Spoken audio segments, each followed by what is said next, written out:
We'll go live in just a few. We'll be with everybody in a few minutes. We'll get started. We'll give everybody time to, it's going to watch it live, to join us, and those that don't can listen to it later.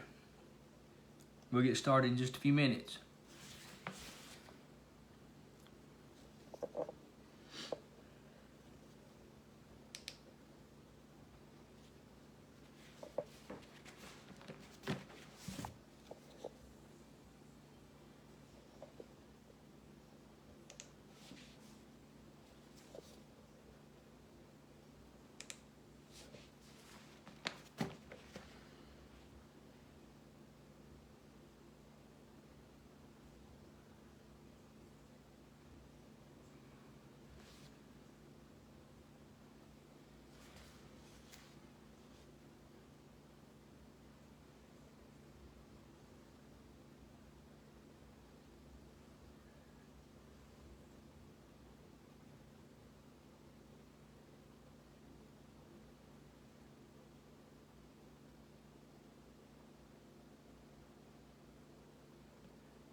All right, we'll get started. It's important when you get to this point, I've pointed it out in the last few chapters, that do you need to pay attention to how these weddings took place, how they found their wives, how Jacob found, or Isaac was sent to find a wife from a particular place. Jacob as well had to go back to Abraham's people to take a wife, and that's the way God had intended it. And you'll see that throughout in this book of Genesis, how he protected in a specific seed line, because this would be the family that would bring Christ into the world. And it's important that you pay attention to those things. As again, it was the reason that God found grace and love in Noah, is because that his pedigree was true. That's why we make the study through Genesis and go through all the book from the beginning to the end, so that you can see how the foundation is laid, so that you can see how God's Word, and you build up on that foundation. And once you have the right foundation, then it seems like everything in God's Word kind of begins to fall in place for you, especially after you know who you are and you realize that fact, and it makes it much easier. So we stopped with chapter 28. We're going to pick it up with chapter 29. Jacob's fixing to go into the land where Abraham was born, his nativity, and he's going to find a wife there. He's going to find more than one, but his father-in-law Laban is a character. He's not a thief really, or a crook necessarily. He's just a very shrewd businessman. He knows how to make money. Well, after Jacob shows up on the scene, he learns. He's one of those people that realizes if you've got something that's helping you out to help make you money, you try to keep it around as long as you can. He was that kind of person. All right, chapter 29, verse 1. Then Jacob went on his journey and came into the land of the people of the east. That's Abraham's place, where he was from. And he looked, and behold, a well in the field. And lo, there were 3 flocks of sheep lying by it. For out of that well they watered the flocks. And a great stone was upon the well's mouth. These stones could weigh up to 400 pounds, I guess, or more. These that covered these wells. They protected these wells. These wells were sacred and important to them. Verse 3. And thither were all the flocks gathered, and they rolled the stone from the well's mouth and watered the sheep, and put the stone again upon the well's mouth in his place. And Jacob said unto them, My brethren, whence be ye? Where are you from? And they said, Of Haran are we. And he said unto them, Know ye Laban, the son of Nahor? And they said, We know him. So they knew who Laban and Nahor were. Nahor being Abraham's brother. Nahor being his nephew. Rebekah's mother. And he said unto them, I got that, 6. And he said unto them, Is he well? Question. And they said, He is well. And behold, Rachel his daughter cometh with sheep. She's on her way down with sheep. Her name means ewe, like a sheep. I'll give you the meanings to the names as we go through here with these children as they're born. It's important.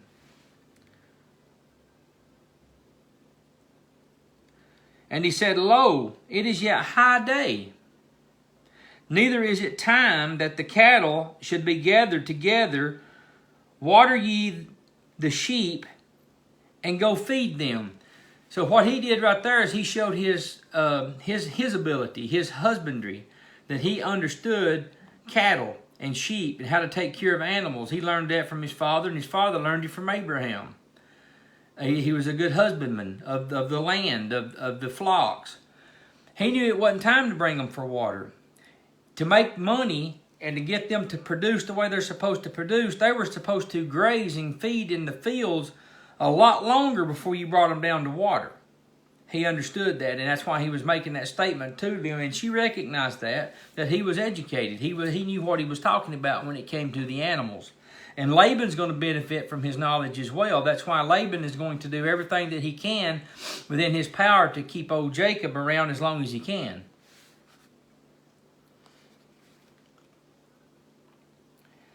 And they said, we cannot until the flocks be gathered together, until they roll the stone from the well's mouth. Then we water the sheep. And while he yet spake with them, Rachel, verse 10. And it came to pass, when Jacob saw Rachel, the daughter of Laban his mother's brother, and the sheep of Laban his mother's brother, that Jacob went near and rolled the stone from the well's mouth, and watered the flock of Laban his mother's brother. And he didn't need any help. He moved that himself. So Jacob, that's another thing to look at. Jacob was very strong. He was a very strong person to be able to move that entire stone by himself off that well, because she was waiting for some men to come to do it where she could water the flock, but he did it himself.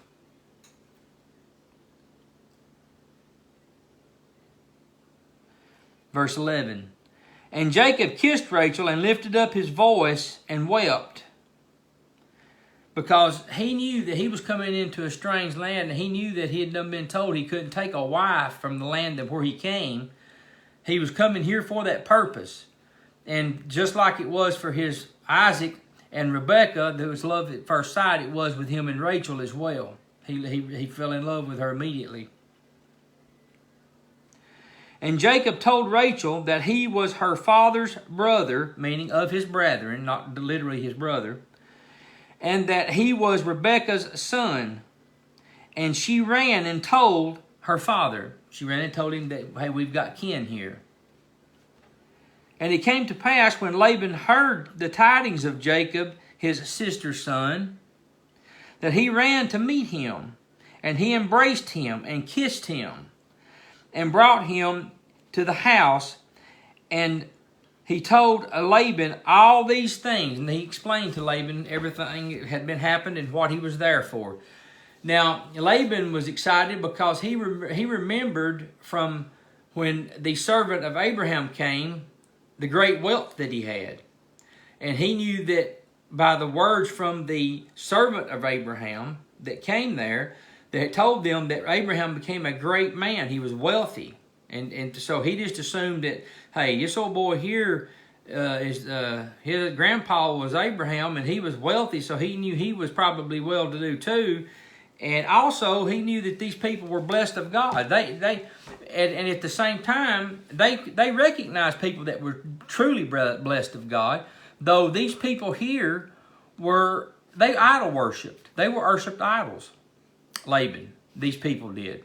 That's why God had Abraham to get up and move out of the land, because that was the prevalent religion there. They worshipped idols. They were idol worshipers. So God told Abraham to leave, and he took him out on his own, and he built the man that he wanted him to be. He became the man that he wanted him to be.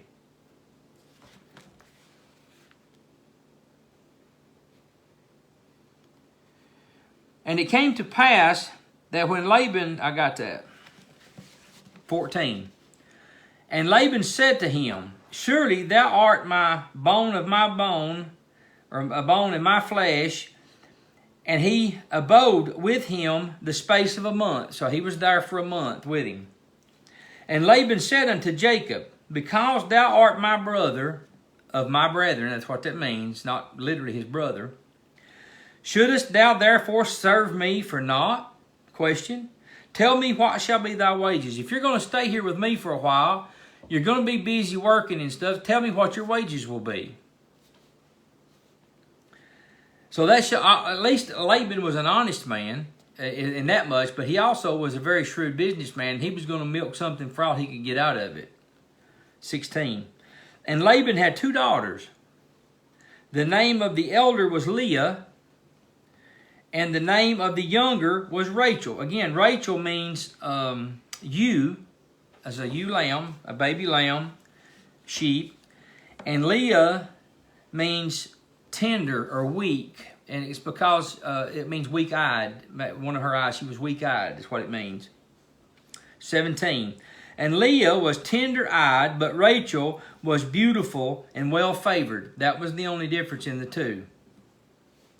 And Jacob loved Rachel and said, I will serve thee 7 years for Rachel, thy younger daughter. I will stay here and work for you for 7 years for Rachel. This is what Jacob proposed to Laban, because he loved Rachel. And Laban said, "It is better that I give her to thee than that I should give her to another man. Abide with me." He accepted the fact, okay, I'll do that. But they didn't really go into detail. He said, yeah, I'll do it for 7 years of labor. And Jacob served 7 years for Rachel. Jacob spent that whole time working his flock and his crops and his fields, taking care of all of his animals, and expecting and excited at the end of that 7 years, he was anticipating on being able to marry Rachel, because that's who he loved. And they seemed unto him but a few days, for the love he had to her. Meaning those 7 years went by really quick, because all he had on his mind that whole 7 years is, she's mine at the end of this 7 years. And Jacob said unto Laban, "Give me my wife, for my days are fulfilled, that I may go in unto her." Meaning he was ready to take her as his wife. But watch how Laban works. As I said, Laban is not really a crook or dishonest man. He's just a shrewd businessman. He'll go around his edges as close as he can get.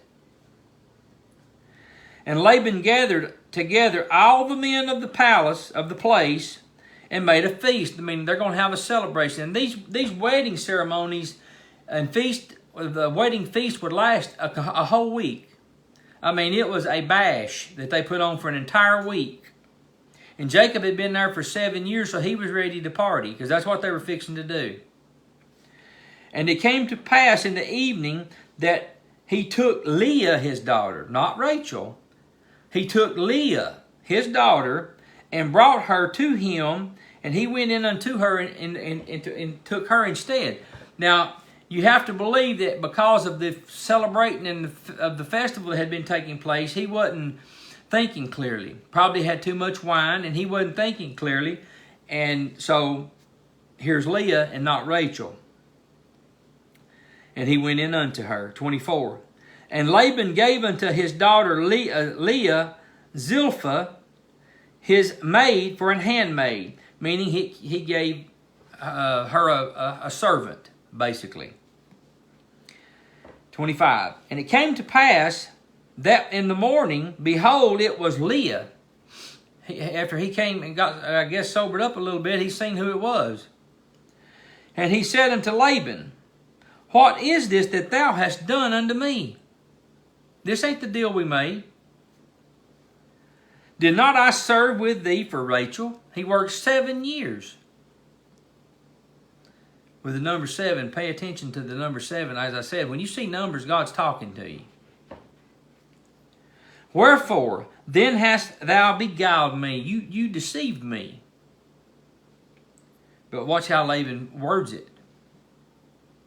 And Laban said, "It must not be so done in our country, to give the younger before the firstborn." Yes, I agreed with you. I'll let you work for 7 years for Rachel, but I can't give you the youngest yet first. You have to take the elder daughter. She has to leave my house first. Oh, it's our custom, son. Don't you know that? So what he's doing, he's basically conning Jacob out of another 7 years. He didn't lie to him. He's going to let him have her for 7 years, but he didn't tell Jacob, yeah, but you're going to have to work 7 years for the elder one first. He didn't tell him that. As I said, he's a shrewd businessman. 27. "Fulfill her week, and we will give thee this also for the service which thou shalt serve with me yet another 7 years." Meaning, you go ahead and fulfill the week with Leah, because she deserves it. It's her time. Then at the end of that, I'll go ahead and let you have Rachel also, but you're going to have to stay and work another 7 years for me. And the reason he didn't want Jacob to leave, like I said, you'll see that later, is he was prospering. He was making more money from his flock, because Jacob knew husbandry. He knew how to handle the flocks to make them progress and to grow.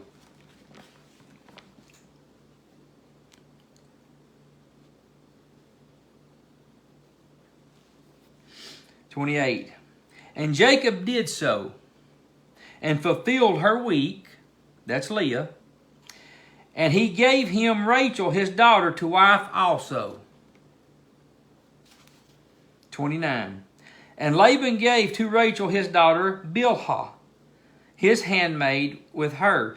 Bilhah means timid or shy, bashful. That's what Bilhah, that's the name for her. That means that was her nature. Verse 30. And he went in also unto Rachel, and he loved also Rachel more than Leah, and served with him yet 7 other years. Pay attention to this verse right here. It says, Rachel, he loved Rachel more than Leah. It didn't say he didn't love Leah. He loved Rachel more. He loved Leah, but he loved her less than he did Rachel. Because you'll see a word here in a minute where it says that she was hated. She was not hated. It just means she was loved less, because he just said here in his verse, I loved Rachel more than her. He still loved her, but he loved Rachel more than he did Leah. 31.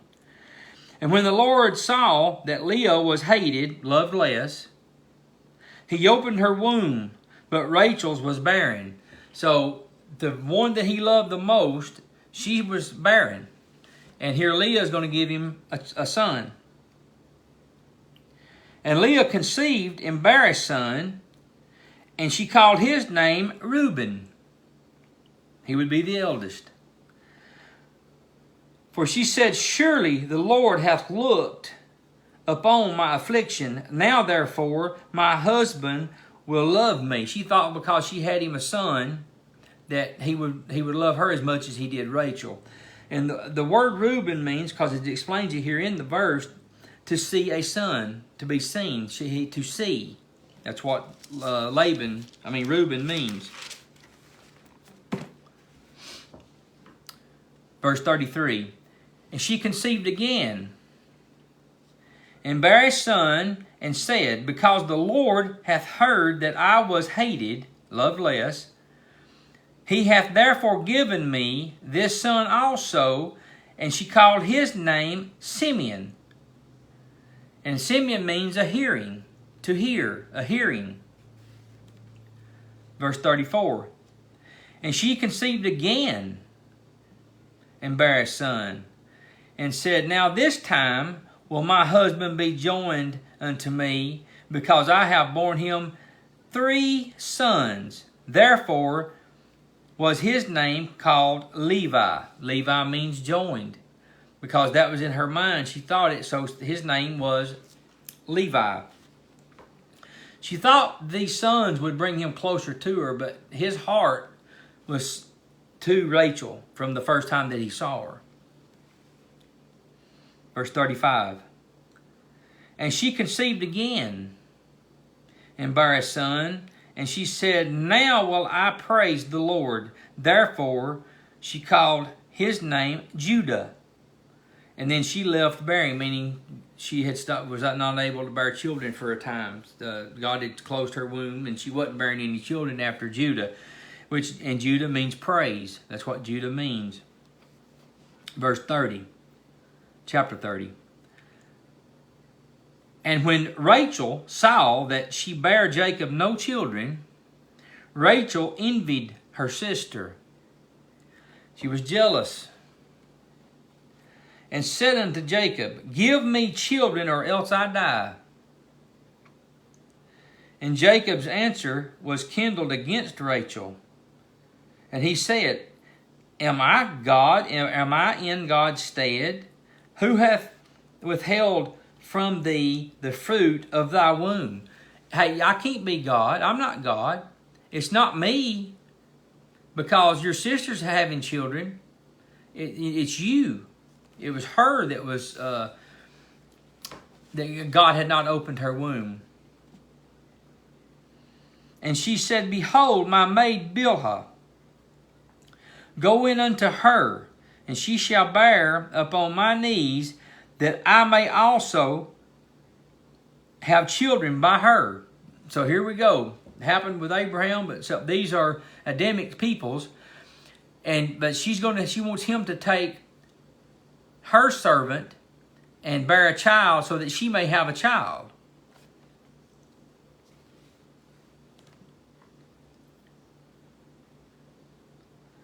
Verse 4. And she gave him Bilhah, her handmaid, to wife, and Jacob went in unto her. Jacob never complains, because it's going to happen again, and he does exactly what they tell him. And so here we go. The children of Israel are being born.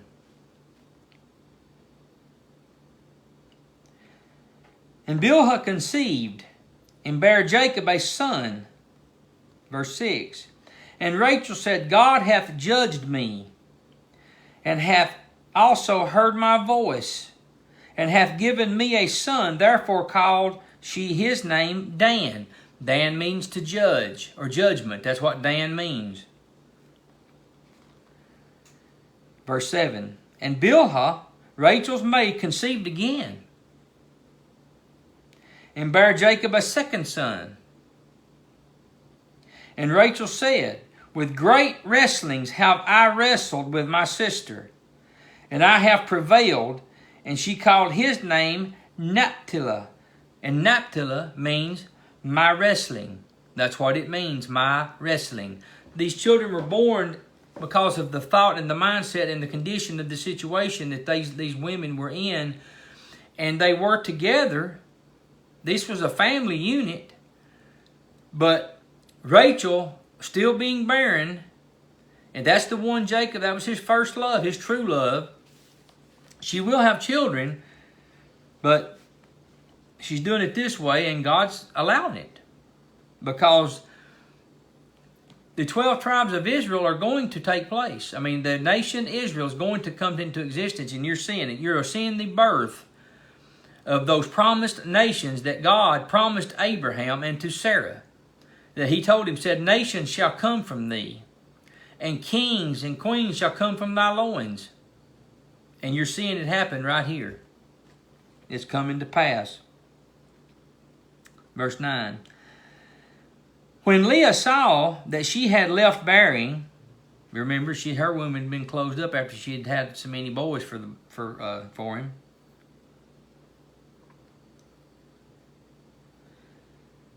She took Zilpah, her maid, and gave her Jacob to wife. So now she's going to give her maid to Jacob to wife. It's almost like a race here.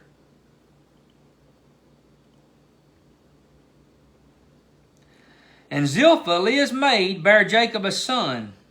And Leah said, a troop cometh. And she called his name Gad. And Gad means a troop. Verse 12. And Zilpah, Leah's handmaid, bare Jacob a second son. And Leah said, happy am I, for the daughters will call me blessed. And she called his name Asher, which means happy. That's what the name Asher means, happy. And you're seeing characteristic traits by these names of the Israelites and the nations they become. We'll talk more about that when we get to chapter 49 of this book. 14. And Reuben went in the days of wheat harvest, and found mandrakes in the field, and brought them unto his mother Leah. Then Rachel said to Leah, give me, I pray thee, thy son's mandrakes. A mandrake, it was considered like what you have like today, old wives' tales. It was considered to be an aphrodisiac, and it was considered that it was good for fertility. And back in the time, it was even called by some people, they called it Satan's apples, or a Satan's apple, because of its shape of the male reproductive organ. And they thought it was good to take and to use in fertility. It would help with fertility.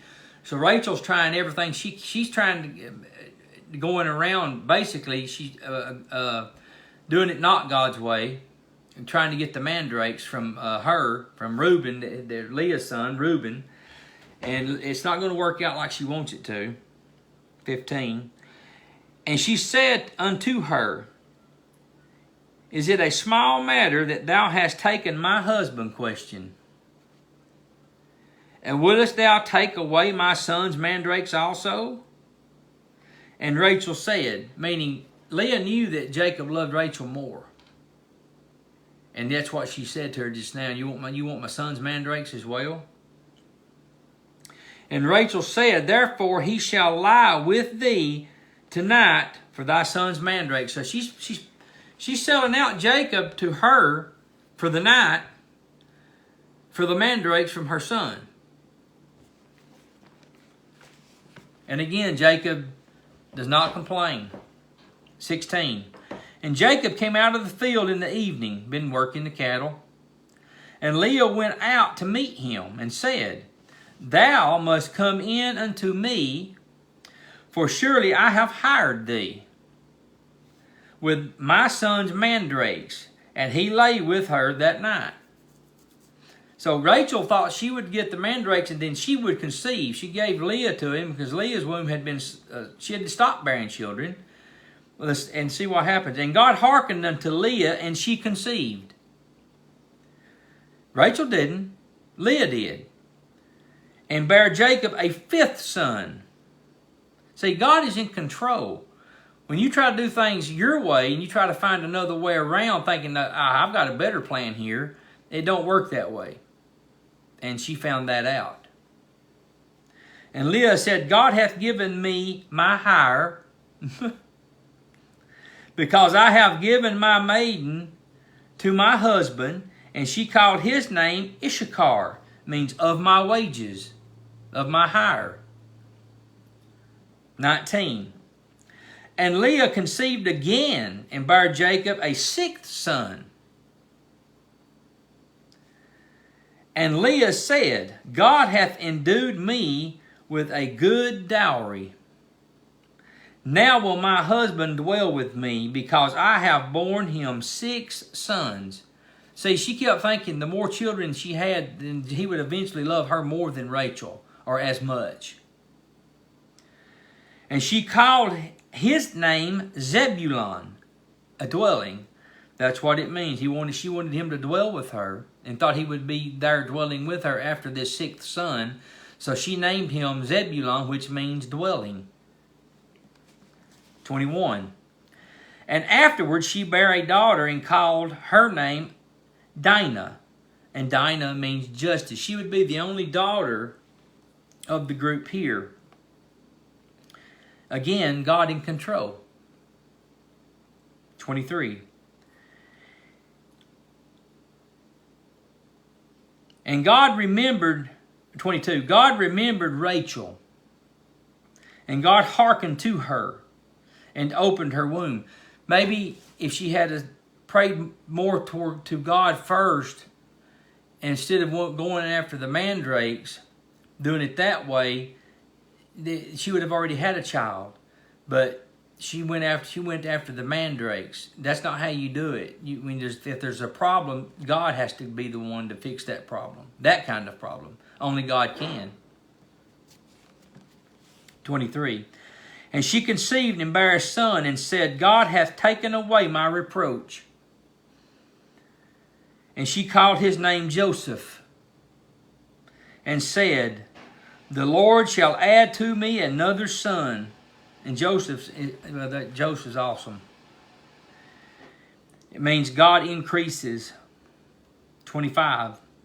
And it came to pass when Rachel had borne Joseph that Jacob said unto Laban, send me away, that I may go unto my own place and to my own country. Hey, I've been here a long time. I was only supposed to be here a few months. I've been here for years. I want to go home. I've paid my wages. It's time for me to go. And Laban don't want to see the end of this because he's making money. The sheep and the cattle are doing much, much better than when he had them, because Jacob knew the simple things like when to take them and get them to water and when to have them out there grazing in the sheep in the pastures. He was probably real good at rotating them out of this grazing spot to the next grazing spot. That's why they produced so well. The fur was thicker, the meat heavier. He was making money. He didn't want to see that end. Laban didn't. He was a good guy. He just was a shrewd businessman. Laban comes first.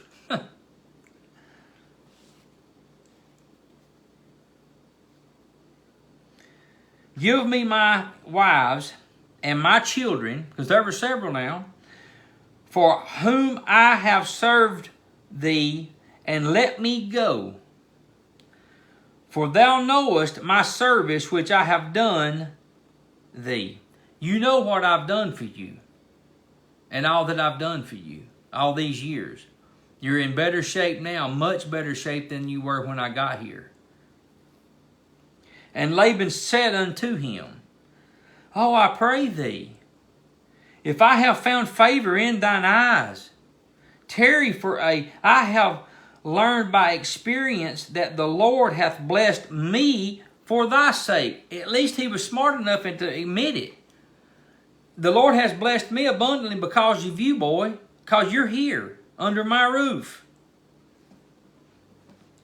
See, when one of God's people leaves somewhere, that don't mean the blessings stop. He said, I will never leave you nor forsake you. That's a promise that is even alive and well today, wherever you are. He don't leave us, or nor will he forsake us.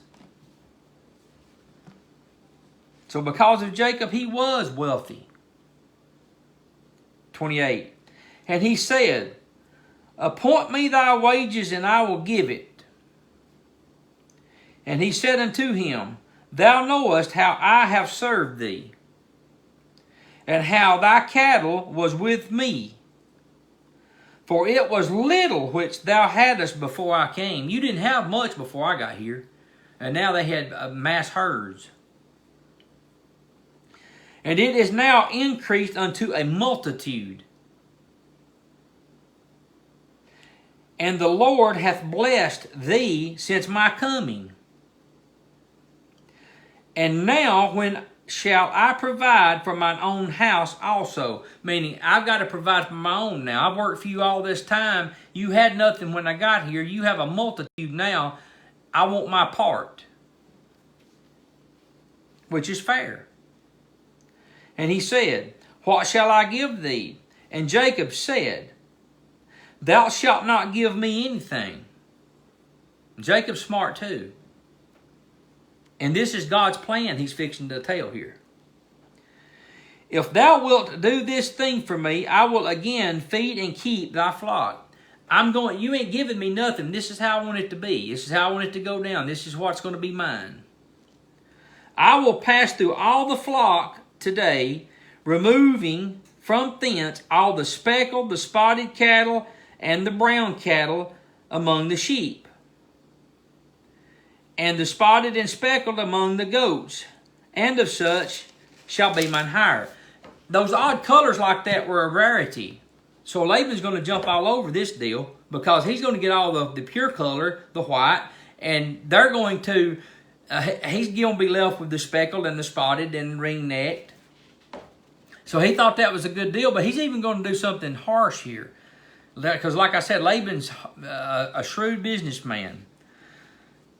33. So shall my righteousness answer for me in time to come, when it shall come for my hire before thy face, every one that is not speckled and spotted among the goats, and brown among the sheep, that shall be counted stolen with me. At the end of this time, if you find in my pasture any animals that's not speckled, spotted, or brown, then then anything that's other than that, then that you can consider them. So I stole them.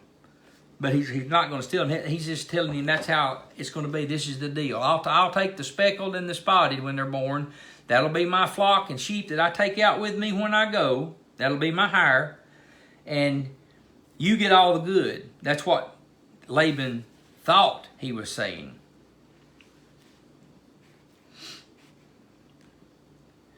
Verse 4. And Laban said, Behold, I would it might be according to thy word. Hey, that's a good deal. Laban, yeah, because they ain't but just a few born speckled and spotted, because there's not that many adult male rams and sheep that are speckled and spotted. You have to have whatever breeds the sheep has to be speckled or ring-necked and spotted to produce that. Now listen to this is how Laban works. Now listen to this, 35. And he removed that day the goats that were ring straight and spotted, and all the she goats that were speckled and spotted, and every one that had some white in it, and all the brown among the sheep, and gave them unto his sons. He took all those that were spotted, the starting flock that Jacob would have been able to use to increase his herd for himself, so that when he leaves, he's got cattle and wealth to go with him. He gave them to his sons before Jacob ever had time to go out there and start counting out the flock. But he didn't get all of them.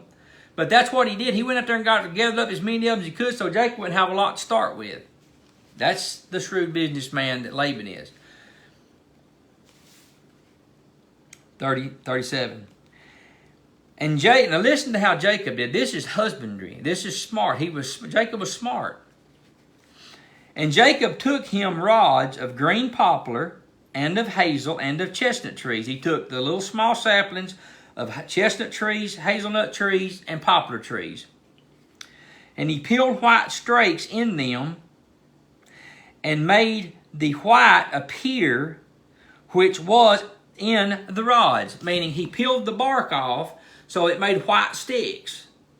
Just like if you went and took 10 of them and peeled all the bark off, they glow like lights. You stick them out in the woods and they'd stick out like a sore thumb. So he peeled a bunch of tree saplings and all you could see was the white bark, or the white of the tree.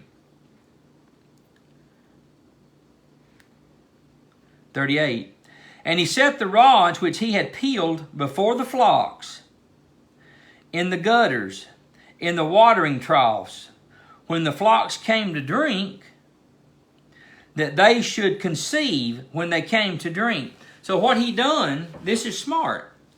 What he done, he took and made those sticks, and he made a chute that they had to go through. All the female sheep had to go through this chute to get to the water. And what was waiting on them when they went through that first chute was a big old spotted ram that bred every one of them. So everything that come through to get water, before they could even get water to drink, they conceived. Jacob's smart. He's smart. But he didn't come up with this on his own. God showed it to him. We'll see that in a minute. 39. And the flocks conceived before the rods, and brought forth cattle, ring straight, speckled and spotted. Laban tried to hoodoo Jacob, and Jacob flipped it on him, because when God gets involved in something, he told him what to do, then it's going to pay dividends. You're going to come out way better than you even thought you was, Jacob. Do it. Here's what you're going to do, Jacob. This is how you're going to do it. 40. And Jacob did separate the lambs, and set the faces of the flocks towards the ring-necked, and all the brown in the flock of Laban. And he put his own flocks by themselves, separated, and put them not unto Laban's cattle. And it came to pass, whensoever the stronger cattle did conceive, that Jacob laid the rods before the eyes of the cattle in the gutters, that they might conceive among the rods. He took the best of the flock, the strongest of the flock. That's what went in where the white rods were, because he was the shepherd. That's the ones that conceived by his rams and his goats. But when the cattle were feeble, that's the lesser, he put them not in, so the feebler were Laban's, and the stronger were Jacob's. You can't outdo God. You cannot best him. You cannot beat him. You cannot outplan him. You cannot out-scheme him. You can't buy mandrakes from somebody down the street thinking that's going to give you a child. Only God can do that. When Laban was trying to hoodoo Jacob again, God had already seen what Jacob had done for the man. He keeps a tally. Just like when the children of Israel went into Egypt in bondage, they came out with all the wealth. Meaning everything that they done, the labor that they had done, they got paid dividends when they left. They got their pension when they come out of Egypt. You could say that way. 42 or 43.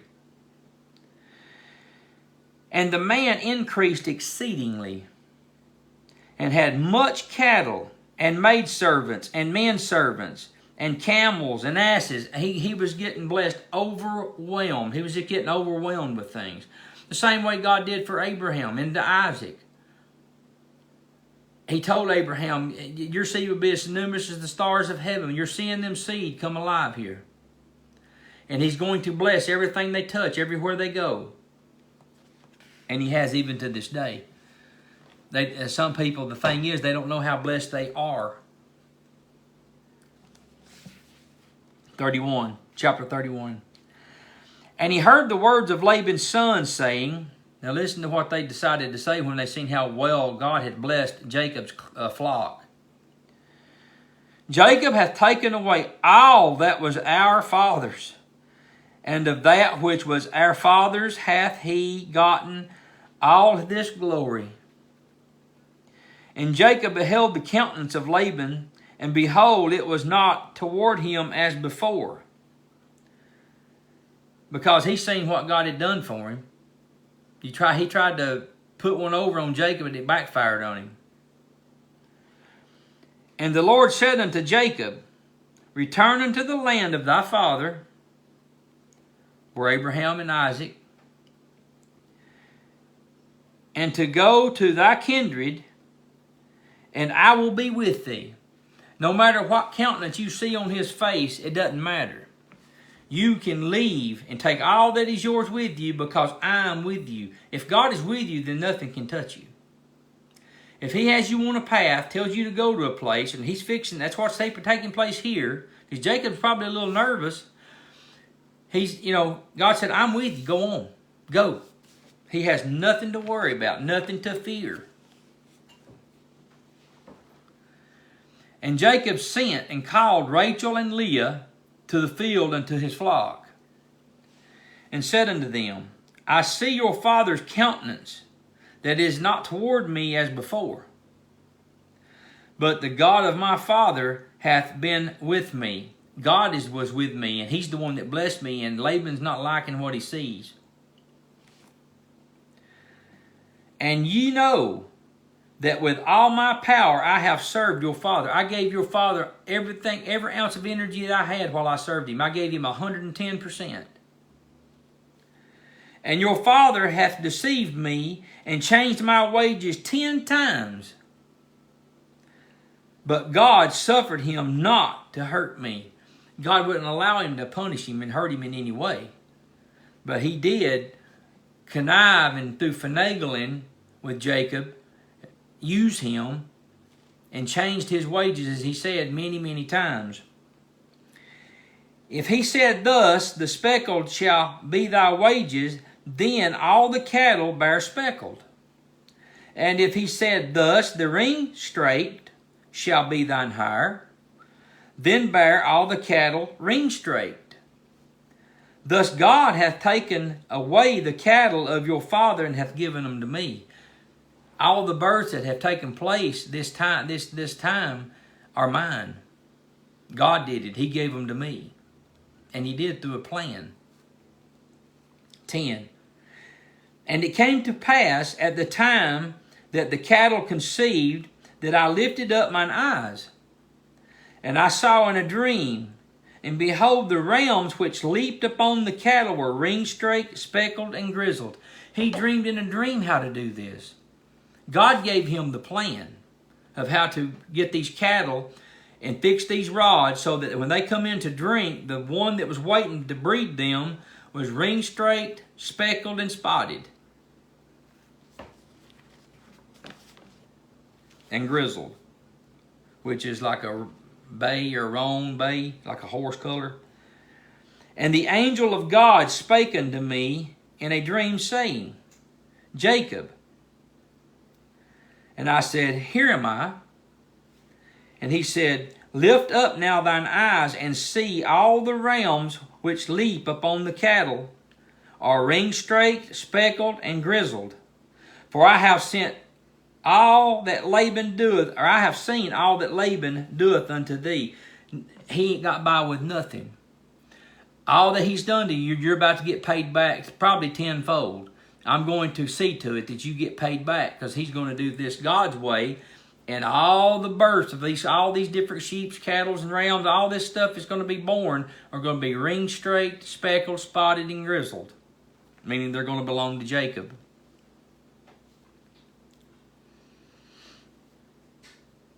13. I am the God of Bethel, where thou anointed the pillar. That's the stone that we talked about last week.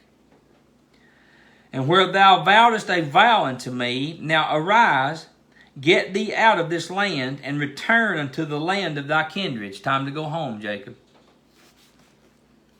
And Rachel and Leah answered and said unto him, Is there yet any portion or inheritance for us in our father's house? Question. Wait a minute. He's been blessed mightily since you've been here, Jacob.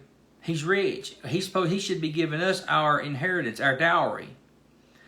And he let on like he loved them so much, he didn't even give them a dowry. He sold them to Jacob. 15. Are we counted of him strangers? For he hath sold us, and hath quieted, devoured also our money. He going to not give us anything? 16.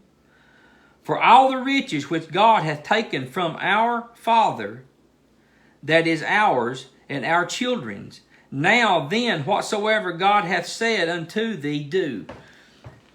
So these two girls, he just told them, said, whatever God has said unto thee, do. They are no longer idol worshipers. They were Jacob's wives, and no doubt Jacob had spent time telling them about God and Abraham and the promises that the God of the heaven and the earth and living and the dead, that he was a true God, the God, and they had become worshipers of God and not idols. But one of them will be making a mistake. Rachel will make a mistake here. 17. Then Jacob rose up and set his sons and his wives up on camels, fixing to leave here.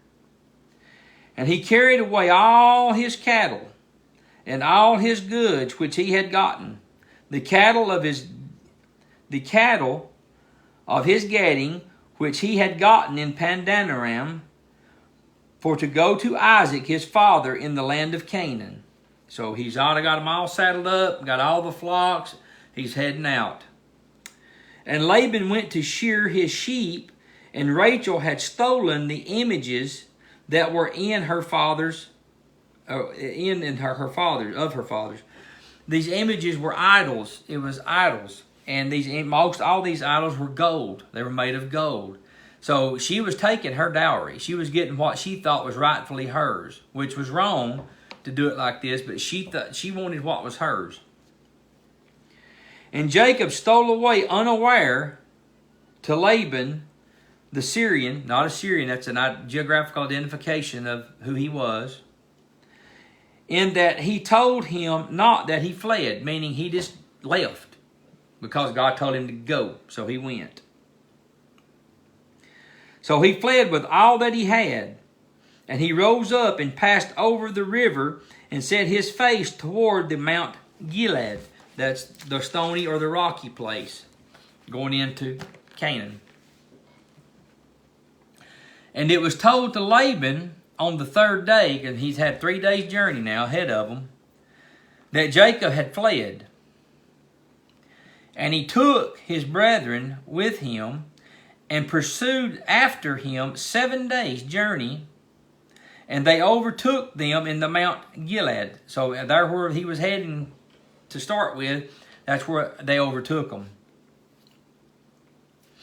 And God came to Laban, the Syrian, again, a geographical identification, in a dream by night, and said unto him, Take heed, you better listen, Laban, that thou speak not to Jacob either good or bad. Giving him the same warning that he gave the Egyptians when Isaac and Abraham went in. You better tread lightly here. And Laban, like he is, he'll go as far as he can. That's his nature. That's how he goes, and that's how he operates. 25. Then Laban overtook Jacob. Now Jacob had brethren. Now Jacob had pitched his tent in the mount, and Laban with his brethren pitched in the mount of Gilead. And Laban said to Jacob, What hast thou done? Thou hast stolen away unaware to me, and carried away my daughters as captives, was taken by a sword. Now he was trying to act all pity. You took my babies. He could care less. He gave them to Jacob for service. Both of them. Just gave them away. So he's putting on a show here for Jacob. Wherefore didst thou flee away secretly? Why did you leave secretly? And steal away from me, and did not tell me, that I might have sent thee away with mirth, and with songs, and tabret, and with harp. We'd have had you a party and sent you out with a party and all of these gifts. Now, he would not have done it. He'd have tried to figure out some way of hooking him in there another 7 years for another labor for something else. 28. And hast not suffered me to kiss my sons and my daughters, that hast now done foolishly in so doing. This is again acting so sad and pitiful. 29. It is in the power of my hand to do you hurt, but the God of your father spake unto me yesternight, saying, Take thou heed that thou speak not to Jacob either good or bad. He knew to keep his mouth shut and only go so far, because he knew Jacob's God was real, because the man had nothing before Jacob got there. He had scrabblings of a flock. And after Jacob got there, he had real flocks, a multitude of flocks. He was blessed simply because of Jacob's presence. The same way the Egyptians will be blessed simply because of the presence of Joseph, his son.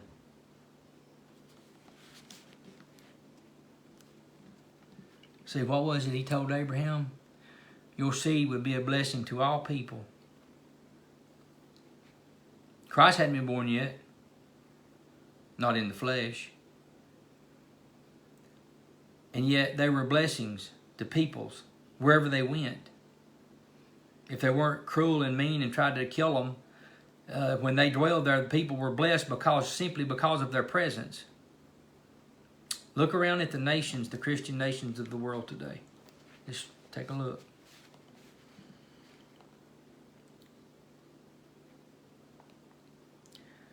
And now, though thou wouldest needs be gone, because thou sore longest after thy father's house, yet wherefore hast thou stolen my gods?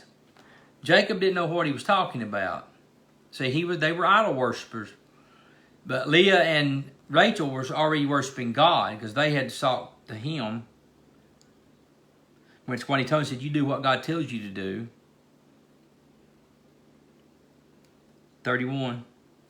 And Jacob answered and said to Laban, Because I was afraid, for I said, Peradventure, thou wouldest take by force my daughters from me.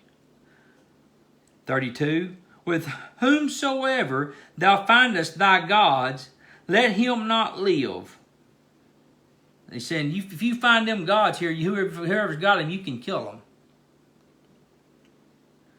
Before our brethren discern thou what is thine and with me, and take it to thee. For Jacob knew not that Rachel had stolen them. He had no idea that she had taken those idols. And again, basically, as far as the wealth of it is concerned, he owed those daughters a dowry. But she shouldn't. 33. And Laban went into Jacob's tent, and into Leah's tent, and into the maidservants' tents, but he found them not. Then went he out of Leah's tent, and entered into Rachel's tent. Now Rachel had taken the images, and put them in the camel's furniture, and sat up on them, and Laban searched all the tents, but found them not. Meaning, a camel's furniture would be like what you would be if you was riding a horse and you had saddlebags. That's where she was keeping them. 35. And she said to her father, let it not displease my lord that I cannot rise up before thee. I'd get up if I could, Dad. For the custom of women is upon me. And he searched, but found not the images. 36. And Jacob was wroth and shod with Laban. And Jacob answered and said to Laban, what is my trespass? Question. What is my sin that thou hast so hotly pursued after me? What have I done that you come after me like I was some kind of thief? 37. Whereas thou hast searched all my stuff, what hast thou found of all thy household stuff? What did you find in my belongings that came from your home? Nothing. Set it here before my brethren and thy brethren, that they may judge betwixt us both. If you whatever you find, set it right down here in front of everybody, and they can judge what you find and what you don't find, who's guilty and who's not guilty. This 20 years, he was going to be there for a month or two. This 20 years have I been with thee. Thy ewes and thy goats have got cast their young, and thy rams of the flock have I not eaten? That which was torn of beast I brought not unto thee. I bear thee loss of it. Meaning, if there was animals got ripped and tore, I counted them as my loss, not you. If you lost something by an attack of an animal, I suffered the loss. He didn't even put that on Laban. Of my hand didst thou require it, whether stolen by day or stolen by night. Thus I was in the day, the drought consumed me, and the frost by night, and my sleep departed from mine eyes. Thus have I been 20 years in thy house. I have served thee 14 years for thy 2 daughters, and 6 years for thy cattle, and thou hast changed my wages 10 times. If there's been anybody deceitful and done dishonest here, Laban, it's you. Again, not only did I take care of your flock, if one was killed and suffered, I took it upon myself. 42. Except the God of my fathers, the God of Abraham, and the fear of Isaac had been with me, surely thou hast sent me away now empty. God hath seen my affliction and the labor of my hands, and rebuked thee yesternight. That's what happened to you. You would have sent me away with nothing, empty-handed, with empty pockets. But God had already seen what you've done to me, and that's why he told you yesternight, you better not touch him. That's why God let Jacob dream that dream, that he could devise the plan to make the corral for all those sheep to go down, and was bred by the ringneck, the speckled, and the sheep of color that would ultimately become Jacob's stock. God devised that plan. So he's pointing out here, Laban, you're the one that's been dishonest through this whole thing. And Laban answered and said unto Jacob, these daughters are my daughters, and these children are my children, and these cattle are my cattle, and all that thou seest is mine. And what can I do this day unto thee, my daughters, or unto their children, which they have borne? Question. I mean, I can't do anything to them. Now, therefore, come thou, let us make a covenant, I and thou, and let it be for a witness between me and thee. And Jacob took a stone, that was the custom, and set it up for a pillar. That's why when you follow the migration, stones were prevalent with these people. When they would engrave in those stones. And they meant things to them. You know, stones that has captivated people for years and years and years, like Stonehenge. And you find stone carvings in the United States of America. Let's see. In every riverway in the United States of America, through the whether it's Mexico, the Colorado, the East Coast, the shores and rivers, the canals that feed into the river, oceans, all those places where there are stones, you find carvings on a lot of them, and some of them had to be secretly kept and couldn't be told the locations because people began to find them. They started writing over them and adding their own carving to them, and even in New Mexico or Mexico, you have the Ten Commandments carved in Paleo-Hebrew. In Paleo-Hebrew, it's actually carved in stone, the Ten Commandments. And it's been dated and documented. It's authentic. You have Ogham writing. If you don't know what Ogham is, you need to study it. It's an ancient writing that predates Columbus hundreds and hundreds and hundreds and hundreds of years. Hundreds. Columbus discovered America? Please. There were priests traveling these waterways long before Columbus was even a thought. That's history. Like I said, stone and bones do not lie. Men lie. They lie to try to fit history to suit themselves or their own little theory. But stone and bones do not lie.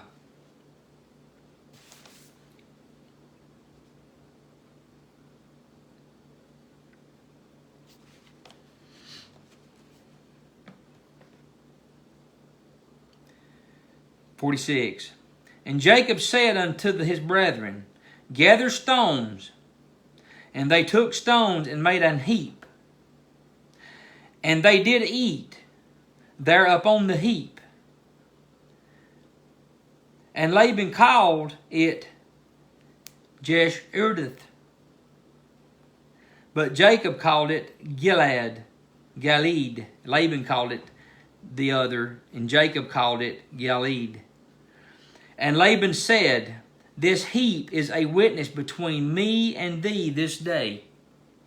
Therefore was the name of it called Galeed, or Galeed. And Mizpah, for he said, The Lord watch between me and thee when we are absent one from another. 50. If thou shalt afflict my daughters, or if thou shalt take other wives beside my daughters, no man is with us. See, God is witness betwixt me and thee. And Laban said to Jacob, Behold this heap, and behold this pillow, which I have cast betwixt me and thee. This heap be witness, and these pillows be witness. So he's making an oath with Jacob. He's humbled himself down because Jacob told him just exactly like it was.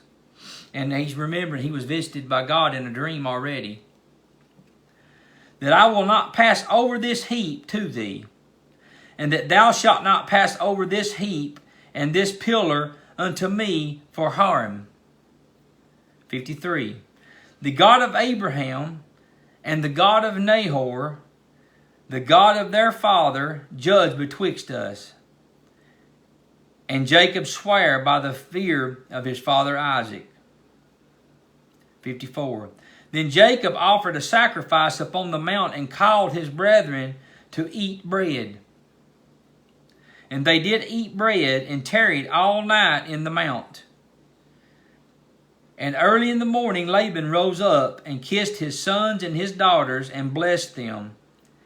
And Laban departed and returned unto his place. So, Laban was a character.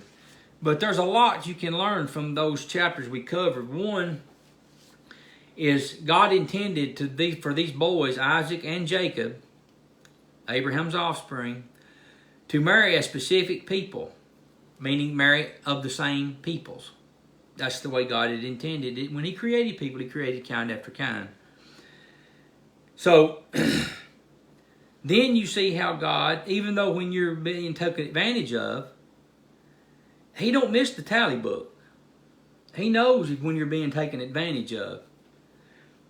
And Laban was taking advantage of the goodness of Jacob's heart. And Jacob had wives there. Then he ultimately had children there. And Jacob knew, well, when I leave out, I've got to have something to provide for my family. It ain't just me going out of here. I have wives and maidservants and probably men servants and all these and children. I've got to have something to provide for them along the way and to give them.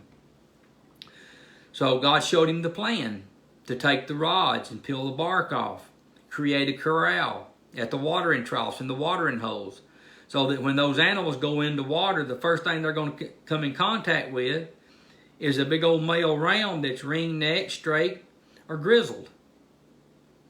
Therefore, all the offspring was going to belong to Jacob.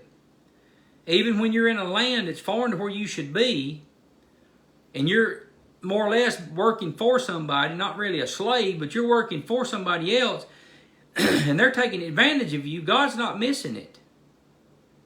God's the one that keeps the books. He keeps the tally. Jacob left there with, I promise you, every hour, every minute of his labor, everything that he done, he was compensated for, probably tenfold. Everything that he done. And and Laban knew he not to mess with when God come to him in a dream, because he knew that these people were blessed. He already saw it when his sister married his daddy, Jacob's father, Isaac. When the servant from Abraham came, he knew they were blessed because of the wealth that they had. He knew that these were blessed people, and that God was the one that blessed them. He understood that. I believe with all my heart he knew that. That's why the Lord let him humble himself, and he made the little promise there with Jacob, and they had their little thing and built the pillars of rocks and made an oath between each other with God as their witness that they made that oath that day between them. So you now have 12 children born. She still got yet to have Benjamin, but yet they still have 12 children. Jacob has 12 children, Dinah being the daughter, being the 12th, but he would have 13 in total because he's going to have Benjamin be born. And then you will even have an adoption take place in Egypt. We ain't got to that yet, but we will. And it's very, very interesting, the history, the Egyptian history of the time that when Jacob walked this earth, or Joseph, and he was in Egypt. It's amazing that the things that have been found by biblical scholars and archaeologists, biblical archaeologists, through time, and it has proved the fact, beyond a shadow of a doubt, that Joseph was there. And everything that the Bible says that he did, and then some, when you go into the history even of the Egyptians. So, we'll get into it. Remember, a prayer request. Remember, Mama, she's just not feeling well. She's having some issues. Y'all pray for her. And remember, Brooke, her brother, wife passed away. They're needing a touch from the Lord and need to be helped and blessed.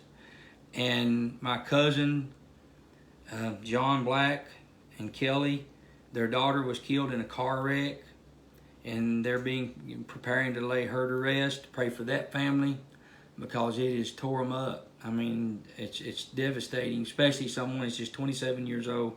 She had 2 children. And remember those, and pray for the Bible study and those that study with us. So we'll go to the Lord in prayer. Dear Heavenly Father, we ask you, Lord, to bless all these prayer requests, Father, and those that weren't mentioned, Lord.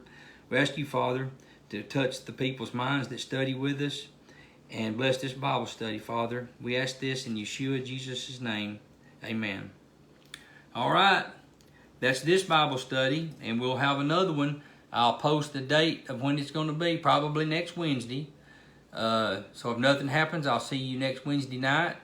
And if something comes to my mind and I feel led to do something else, we might even do one in another day before. I don't know. But as right now, it's going to be next Wednesday night. I love you. I'll see you next time. God bless you.